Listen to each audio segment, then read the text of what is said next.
Oleh Bapak Fatur Rozi, kepada Bapak kami persilakan. Gabungan dari 3 unsur direktorat. Yang pertama adalah Subdit Hisaburi dan Syariah. Ini melakukan kegiatan di LAB pada tanggal 24 sampai 26 Juni. Pesertanya berjumlah sebanyak 50 orang yang terdiri dari delegasi dari Mahkamah Agung, Pengadilan Tinggi Agama, ITB, BRIN, Muhammadiyah, Ilmu Al-Wasliyah, Persis, Ahli Subjek Perorangan, astronomi, pakar astronom dan akademisi dari perguruan tinggi, dan delegasi dari kantor wilayah agama provinsi Jawa Tengah dan kantor agama Kota Surakarta dan dari pegawai mahasiswa. Acara selanjutnya, sambutan selamat datang oleh Kepala Kantor Wilayah Kementerian Agama Provinsi Jawa Tengah, Bapak Dr. Haji Mustahik Ahmad SHMH. Kepada Bapak kami persilakan. Assalamualaikum warahmatullahi wabarakatuh. Bismillahirrahmanirrahim. Alhamdulillahi rabbil alamin wa bihi nasta'in ala umuri dunya waddin. Wassalatu wassalamu ala asrofil anbiya'i wal mursalin sayyidina Maulana Muhammadin wa ala alihi wa sahbihi ajma'in. Amma ba'd. Yang sama-sama kita hormati Bapak Direktur Jenderal Dinas Islam Kementerian Agama Republik Indonesia, yang pada kesempatan malam hari ini hadir Bapak Direktur Urusan Agama Islam dan Pembinaan Syariah Bapak Dr. Haji Ali Bimage. Selamat datang Pak Direktur. Terima kasih. Beliau ini sibuk luar biasa karena beliau juga selaku PLH Dirjen Penyelenggaraan Haji dan Umroh. Sedikit kami laporkan Pak Dirjen, sampai malam hari ini embarkasi Solo sudah datang 9 kloter, ada 3.200 jamaah yang sudah datang, sudah kembali ke kampungnya dari 35.600 jamaah yang sudah kita berangkatkan. Mohon doa restu mudah-mudahan lancar semua. Yang saya hormati sahabat-sahabat saya, para kasubdit masjid di lingkungan Direktorat Urusan Agama Islam dan Binsar. Yang saya hormati sahabat saya Kepala Bidang Urusan Agama Islam Kementerian Agama Provinsi Jawa Tengah, Dr. Zainal Fatah. Sahabat saya Kepala Kantor Kementerian Agama Kota Surakarta, Dr. Hidayat Mastur. Yang saya hormati para kiai, para guru-guru besar, para narasumber, tokoh-tokoh hisab ruqyah, tokoh-tokoh kemasjidan, para penyuluh dan penghulu hebat yang berkesempatan mengikuti kegiatan ini. Hadirin sekalian yang saya hormati, alhamdulillah wa syukurillah, kita bersyukur dan Allah Subhanahu wa taala malam hari ini dipertemukan di tempat yang baik ini dalam suasana yang baik bersama dengan orang-orang baik dan sedang merencanakan kebaikan-kebaikan. Mudah-mudahan pertemuan kita diberkahi Allah Subhanahu wa taala.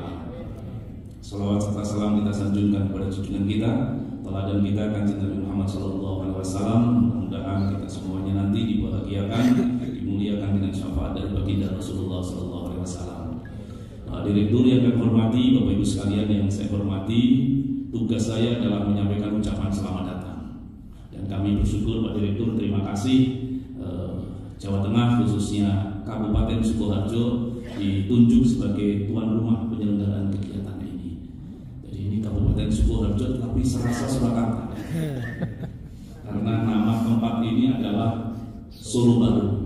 Kepada Ibu yang saya hormati, ini sedikit cerita saja, jadi biar penjaringan nanti Bapak Ibu sekalian kerasan berada di sini sampai dengan seminggu ke depan. Itu Surakarta punya sejarah panjang. Setidaknya kalau kita tarik dari sekitar tahun 1400-an ketika runtuhnya Kerajaan Majapahit dan kemudian diteruskan atau digantikan oleh Kesultanan Demak pada saat itu. Dan kemudian Kesultanan Demak mengalami dinamika. Di antara dinamika itu kemudian pusat kerajaan yang tadinya ada di pinggir laut sana, di pantai utara, ditarik ke tengah, di Pajang. Pajang itu kira-kira 15 km dari hotel ini ke arah barat sana. Sekarang masuk wilayah Kabupaten Sukoharjo Makam Haji, desanya atau kelurahannya Makam Haji, tetapi kelurahan Pajang ada sendiri dan itu masuk kota Surakarta. Nah, setelah itu kemudian dinamika di Pajang, keraton Islam ini sebagai penerus dari Kesultanan Demak ini kemudian berpindah ke Pleret, ke Kota Gede, dan kemudian sekitar akhir tahun 1600-an itu berpindah ke Kartasura. Kartasura kira-kira 20 km dari tempat ini ke arah barat. Nanti akan ada simpang yang kalau kita lurus atau sedikit ke kanan itu ke arah Semarang, kalau ke kiri ke arah Yogyakarta. Di Kartasura itulah ada peristiwa menarik ketika keraton kemudian berhasil dikuasai oleh penyerang. Ada kemudian yang menyebutnya sebagai pemberontak, Raden Mas Garendi. Itu sekitar tahun 1742 Masehi. Dan kemudian memaksa Sultan Hamengkurat II yang berkuasa di Kartasura pada saat itu mengungsi sampai ke Jawa Timur, sampai di Tegalsari, Ponorogo. Dan kemudian intensitas pertemuan keraton pelanjut keraton Pajang, keraton Demak ini bertemu dengan entitas keagamaan di Ponorogo.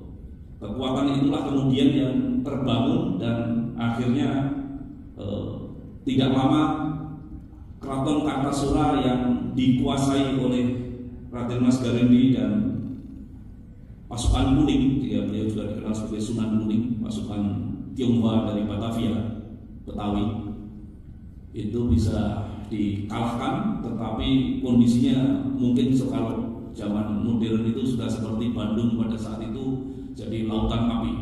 Jadi sudah porak-poranda keraton Kartasura di sekitar tahun 1743. Di saat itulah kemudian ada nasihat sebaiknya ibu kota keraton pindah. Jadi kalau pindah ibu kota negara itu sesungguhnya ceritanya bukan hanya belakangan ini saja, tapi banyak negara yang juga pindah ibu kota negara. Dulu Keraton Kartasura juga pindah ibu kota negara, dan juga sebelum-sebelumnya ibu kota negara itu pindah. Jadi pindah ibu kota negara itu biasa-biasa saja, dan biasanya menjadi lebih baik.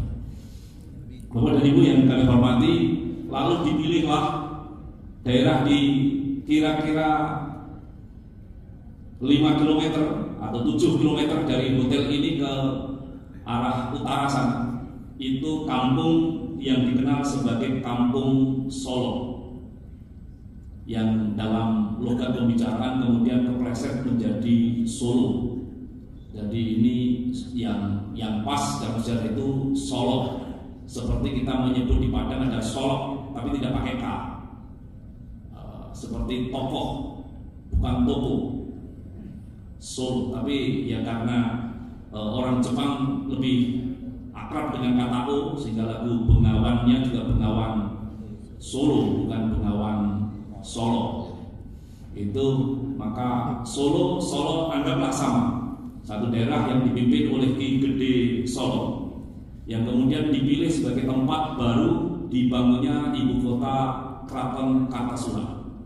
Ternyata setelah ibu kota berhasil dibangun sekitar tahun 1745, 200 tahun sebelum Indonesia merdeka, itu ada nasihat juga sebaiknya nama kerajaannya juga diganti. Maka nama Kartasura mungkin ya biar cepat rapatnya gitu, diskusinya nggak berkepanjangan. Ini lebarannya tanggal berapa begitu, karena diskusinya panjang, ya sudahlah kita sepakati yang gampang-gampang saja daripada kita. Ya sudah dibalik saja. Maka Kartasura kemudian menjadi Surakarta. Jadi teman-teman yang dari Jawa Barat, dari Banten, dari tempat di luar Jawa Tengah atau di luar Solo mungkin kadang-kadang rancu antara Kartasura dengan Surakarta. Kartasura sampai hari ini masih ada, menjadi satu kecamatan di wilayah Kabupaten Sukoharjo, yang tempat dulu keraton itu berada. Keraton berpindah ke Kampung Solo, kemudian Kampung Solo ini berganti menjadi Surakarta. Jadi kalau nama resminya, nama kop suratnya, stempelnya Mas Gibran itu bukan wali kota Solo, bukan wali kota Solo, tapi wali kota Surakarta. Tetapi Surakarta punya panggilan mesra Solo atau Solo. Nah, lebih jauh nanti di sini ada pakarnya Solo, ada Kanjeng Raden Tumenggung Ki Haji Muhtarom Tafsir Anom Al-Hafidz. Beliau ini ketua DMI Kota Surakarta, Rois Suriah PCNU Surakarta, ketua umum Masjid Agung Surakarta, pengasuh pondok pesantren Taklim Bahagian Quran Surakarta, imam Masjid Az-Zaid, Masjid Raya Zaid Surakarta. Jadi beliau tadi sempat diberi arahan oleh ketua DMI Provinsi Jawa Tengah Pak Rufik gitu. Jadi orang datang ke Solo jangan hanya ke Masjid Zaid saja, tetapi juga ke Masjid Agung dan masjid-masjid lain tinggalan keraton yang tadi ceritanya cukup menarik tadi. Mudah-mudahan kegiatan kali ini ditempatkan di Surakarta. Ini Solo baru, ini Kecamatan Grogol, Kabupaten Sukoharjo, tapi pakai istilah Solo tapi Solo baru, New Solo.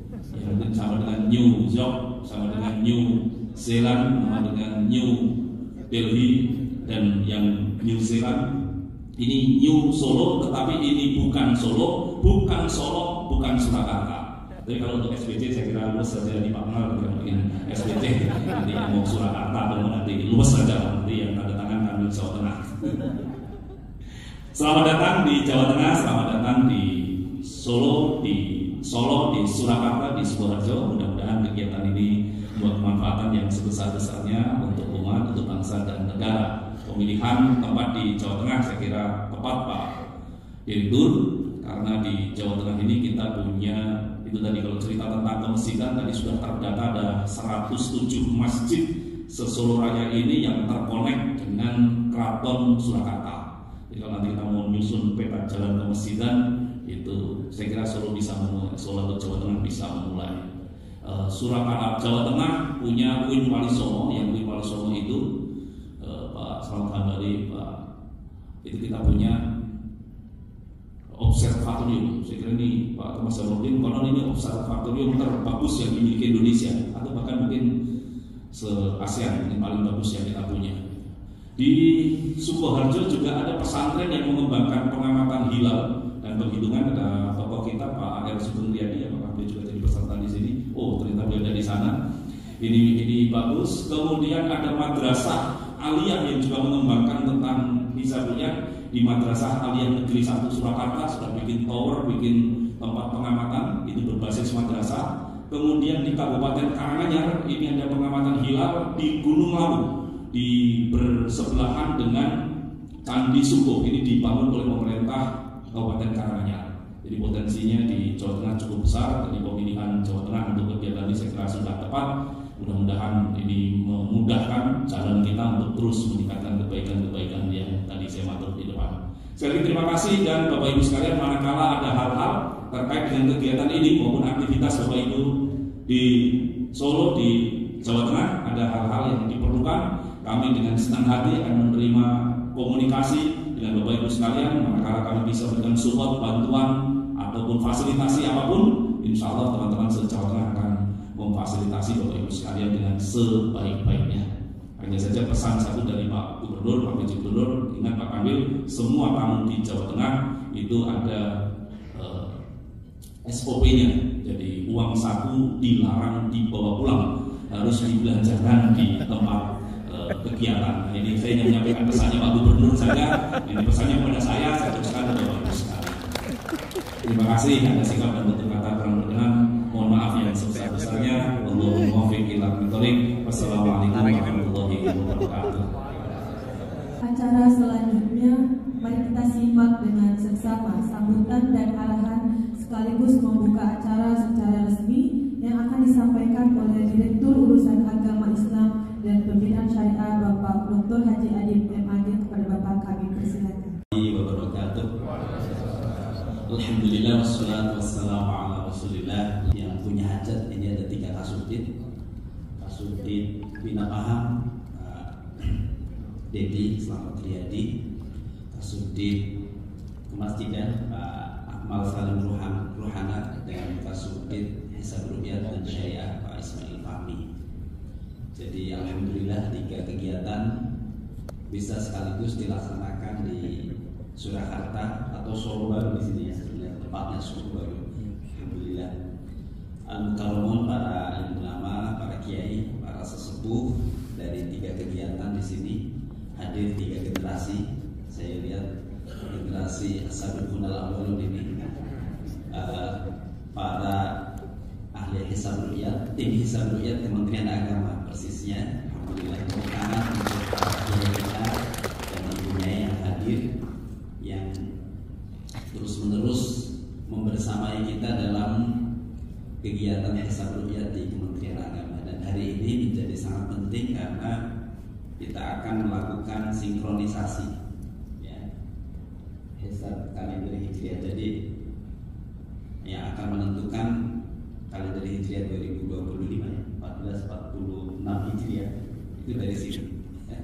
Jadi dasarnya nanti dari sini. Jadi saya kira itu menjadi sangat penting Bapak Ibu sekalian, 3-tiganya di sini dalam kesempatan ini, karena merupakan program prioritas kita, dan saya kira itu adalah program-program yang terus dikawal oleh Kementerian Agama dan juga para tokoh masyarakat yang ada. Semoga kegiatan ini sekali lagi memberikan manfaat sebesar-besarnya bagi umat, bagi bangsa dan negara kita. Amin ya rabbal alamin. Dan saya mengucapkan terima kasih kepada Pak Kakanwil beserta seluruh jajarannya yang telah bersedia menjadi tuan rumah di tempat ini sehingga kegiatan ini bisa berjalan dengan lancar. Marilah kita buka kegiatan ini dengan memohon ridho Allah dan berdoa supaya betul-betul bisa memberikan manfaat yang sebesar-besarnya dengan membaca basmalah. Bismillahirrahmanirrahim. Baik, terima kasih Bapak Ibu sekalian. Kurang lebihnya mohon maaf. Al-afu minkum. Wallahul muwaffiq ila thoriq. Assalamualaikum warahmatullahi wabarakatuh.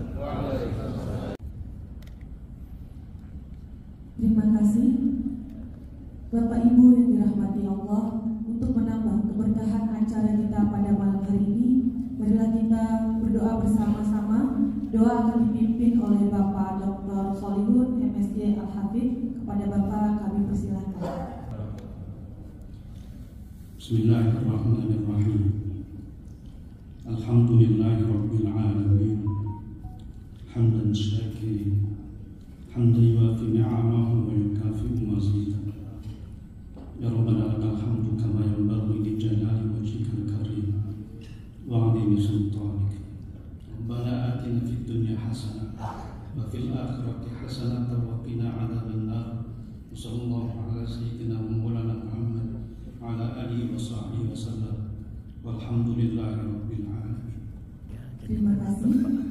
Bapak Ibu yang berbahagia, baiklah kita tutup acara pembukaan ini dengan sama-sama membaca hamdalah. Sebelum saya tutup, saya ada pantun. Wih, cakep. Belum. Ke masjid untuk peta jalan.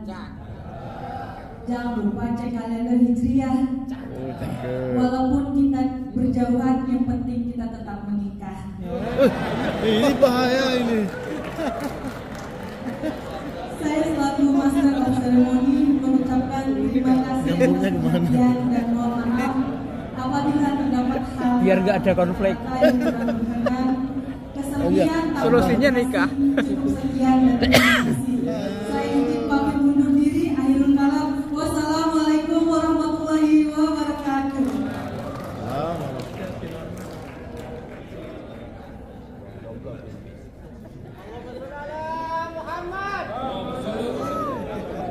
Habis ini kita ada sesi foto